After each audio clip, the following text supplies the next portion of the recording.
Guys, you read the title, Why Capitalism Needs Feminism. And so why is that the case? Why does capitalism feminism? Because on the face of it, they look very different, let's say. They look like polar opposites on the political landscape anyway. So capitalism is very much associated with the right, definitely promoted and heralded by the right as being the best system we have. And feminism is very much a left-leaning doctrine. Those on the left promote feminism. The left is very much promoting equality of outcomes, socialist outcomes, etc. So on the surface, it looks like these are two polar doctrines. So how can capitalism, why does capitalism need feminism? Why is it using feminism to push forward? And we'll go through this, it's quite in-depth, but it is due to consumerism. Okay, capitalism needs feminism because of consumerism. So let's break that down. What do I mean exactly by that? Now, consumerism is people buying a lot of stuff, and most of the time it's a lot of stuff they don't necessarily need, especially in today's world. Now, let's trace that back to Maslow's hierarchy of needs, right? I can't remember exactly what they are, but it's food, shelter, relationships or something like that along the way. But anyway, so basically food and shelter and most important human needs to be covered. If you don't have those, that's what you're going to focus on doing. You're going to focus on getting food, you're going to focus on getting water, and then once that supply is done, you're going to build some shelter, protect you from the elements and so on. And we're in a world now where all of that is covered. We're out in the West here, Western society, modern day, first world countries. Pretty much most people, apart from the homeless of course, they have food, they have shelter. And so once you tick those boxes off and you go down Maslow's hierarchy of needs, eventually you start wanting and searching for things that maybe not so necessary. And that leads now to modern day, where to boost the economy, the GDP, you know, if a bunch of people buy some sofas and pillows, that's going to boost the GDP. Now, it's not exactly necessary, but that's how it works, right? The more people buy things, the GDP goes up, etc., etc. Now, you look at statistics between men and women. We know this. You can do a quick Google search, but women spend more than men. It's not even close. Women spend a lot more than men, and they spend it on a lot of pointless things, pointless crap, a lot of stuff for the home. Okay? Women are in debt at greater numbers than men because of these spending habits. And this is funny because women earn less money. On average, they earn less money than men. Now, it's nothing to do with sexism, even though feminists love to use this one. Like, you know, women earn 75 cents to every dollar man makes. You know, it's complicated, it's broken down. When you do a multivariate analysis on that, it actually has hardly anything to do with sex. But despite that, despite women earning less because they tend to work less paying jobs, they spend more money. And they're spending their own money that they earn, and they're spending their partner's money as well. So how this relates, you're probably seeing the connection here on the dots. Listen to me now, but how capitalism needs feminism is to promote women moving into the workplace. You put women in the workplace, what happens? They have more money. You give women money, they spend it. Not so much with guys. Guys do, of course, they do, and they're doing it more and more often, and we'll get onto that in a bit. But that's the general premise, right? If we promote women in the workplace, we promote women, this equality, this feminist movement, and what the feminist movement is, right? It's about women they can do it all.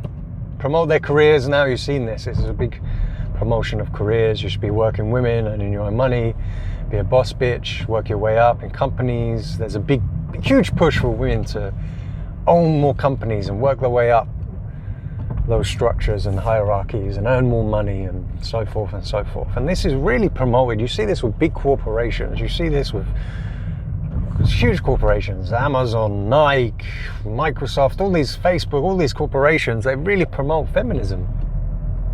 And that is why. They want women earning more money, so they spend money. And that's why women moving into the workplace has been a huge success for any country that's done that. Has equality of the sexes and women can go out and equality of opportunity, not equality of outcome, that's very important, but equality of opportunity. Those countries have prospered financially, economically. Because women buy a lot of crap. They like to shop, they like to buy things and nice things. And just go to a shopping mall. Just go to a shopping mall, guys. Look at 80-90% of the stores and the advertisement in those stores are aimed towards women, right? And what this does psychologically, this does two things as well. Okay, so psychologically what this does to women is, well, with the idea of consumerism, which is basically a religion, right? It is a religion. It's probably the most successful religion of all time. Consumerism. It's incredibly successful, and it's all about people wanting more stuff all the time, wanting something better, wanting something new, the latest version of something, the next shiny toy.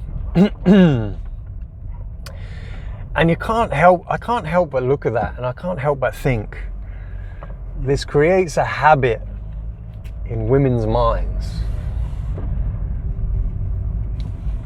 that things are all replaceable. There's always something better that comes out. There's always something new. There's always something shinier, more expensive. And I can't help but think that relates back to the dating market and how women view men. And we know the dating market is getting more and more out of whack. I've spoken about this in the past. And the standards women have going up and up and up, and they're unrealistic standards for men, especially for young men in many ways. And I can't help but think that has played a part. Not a massive part, but it's played a part. This notion for women that just, you get bored of something, replace it, So men have to be careful of that. I think if you have that could be a little red flag there. You find a woman who's just a huge consumer and just never-ending buying products and never-ending utilities and pointless utilities for the home, etc. That could be a red flag, potentially. I'll look out for that. But another, this also relates to men. So capitalism wants people buying more things. It wants to boost that GDP, boost the economy. It wants people buying more things. And these corporations have realized, and this is one of the reasons why there's been a war on men, if we try to feminize men more and make more men a little bit more like women, potentially they will become higher consumers. They think a little bit more along the lines of women, they want to consume more.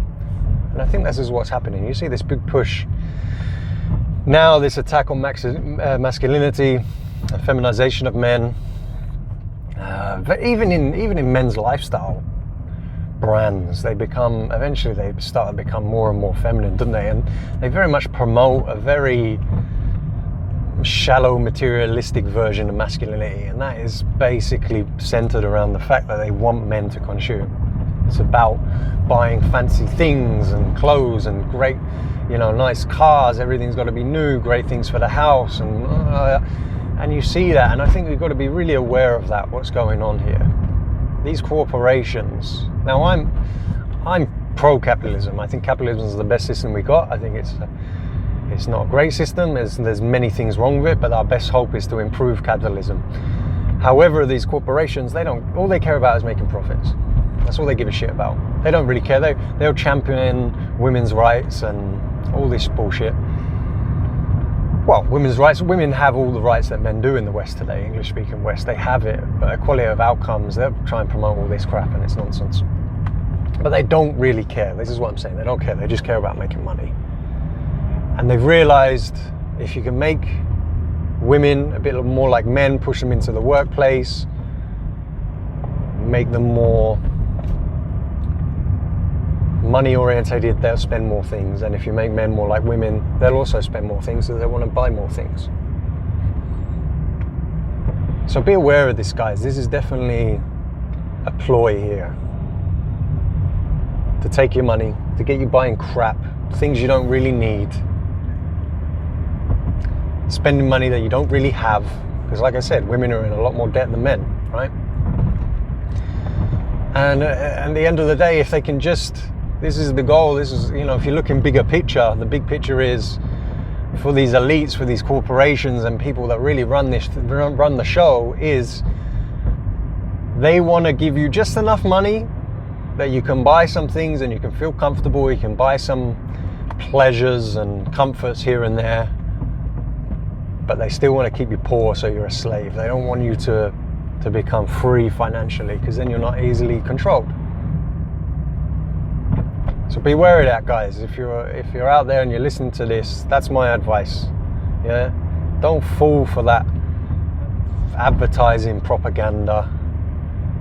Don't fall for this notion that you'll be happier if you just buy this new sofa or the next new phone, iPhone 25, or the next shiny new car and whatnot. It's all bullshit. As men, we're not consumers. We're creators, not consumers.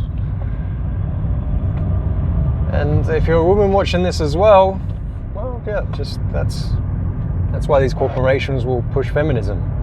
It's a big, for me, it's the number one reason. It's not about equal rights. It's about you spending more money, taking your money. So yeah, let me know what you think. Let me know what you think. I'd love to hear the comments. As always, I'll reply back to every single one of you. Guys, embrace the struggle. Join me for the next video.